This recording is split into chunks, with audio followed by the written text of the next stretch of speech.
Bonjour à tous. Le président de la République, son Excellence Alassane Ouattara, a reçu hier vendredi au palais présidentiel le président directeur général du groupe Eni. Le géant italien de l'hydrocarbure vient de découvrir au large des côtes ivoiriennes un important gisement pétrolier et gazier. À quelle perspective d'exploitation offre ce gisement? Voici la question principale autour de laquelle ont gravité leurs échanges. Le reportage de Viviane Haïma.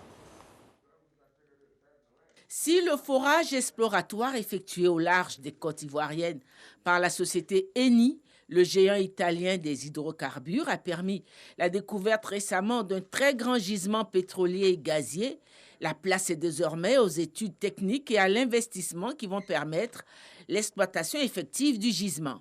Ce vendredi 1er octobre, le président de la République Alassane Ouattara a reçu au palais présidentiel le président directeur général de la société Eni pour s'entretenir de toutes ces questions.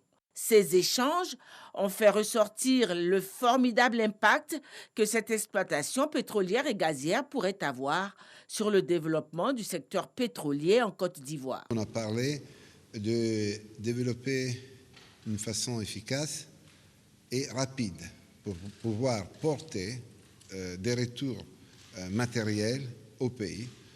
Des retours matériels au pays, pas seulement en termes de pétrole, du gaz, de l'énergie, mais en train du poste de travail et développer le contenu local, les sociétés, les petites sociétés. Donc, regarder à ce développement comme une opportunité pour développer le pays, pas seulement dans l'énergie, mais dans les compétences, dans la formation des cadres. On a parlé aussi de développer ces gisements en réduisant les émissions de CO2. Notre but, c'est d'avoir un projet qui, à la fin, va produire du pétrole et du gaz sans émissions primaires et aussi avoir la possibilité de lier à ces projets le développement de l'énergie solaire et la conservation des forêts primaires et secondaires. Les réserves de l'important gisement pétrolier et gazier découvert au large des côtes ivoiriennes sont estimées entre 1,5 et 2 milliards de barils de pétrole brut et entre 1800 et 2400 milliards pieds cubes en volume de gaz naturel. Le Premier ministre Patrick Hachi, lui, était aux Émirats Arabes Unis à Abu Dhabi. Il était arrivé donc hier vendredi dans la capitale des Émirats Arabes Unis. Le Premier ministre Patrick Hachi représente le président de la République, son Excellence Alassane Ouattara, à la 14e édition de la World Policy Conference. Ces assises qui se tiennent du 1er au 3 novembre dans la capitale des Émirats Arabes Unis portent sur les politiques économiques pratiquées dans le monde, notamment au lendemain de la pandémie à coronavirus.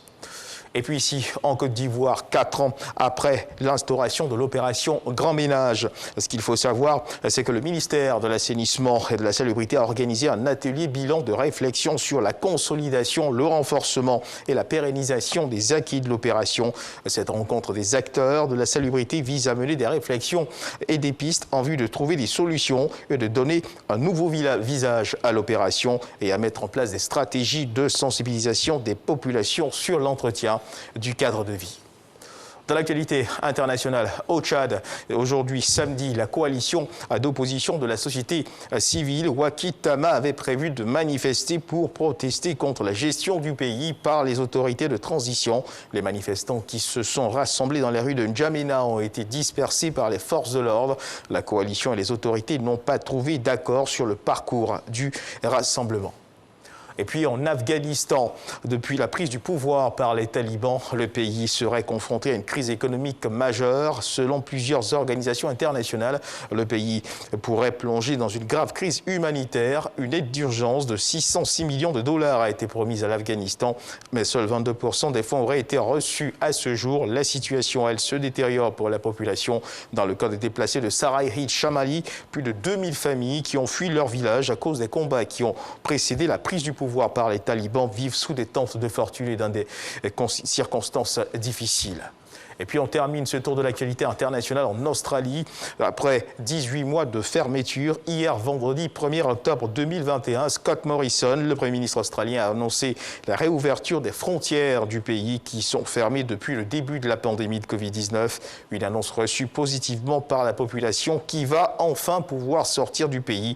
Une réouverture qui se fera dans un mois dès lors que les objectifs de vaccination de 80% contre la Covid-19 seront atteints, a précisé le Premier ministre. C'est la fin de ce flash d'information. Merci de nous avoir suivis. Je vous retrouve à 13h pour le journal.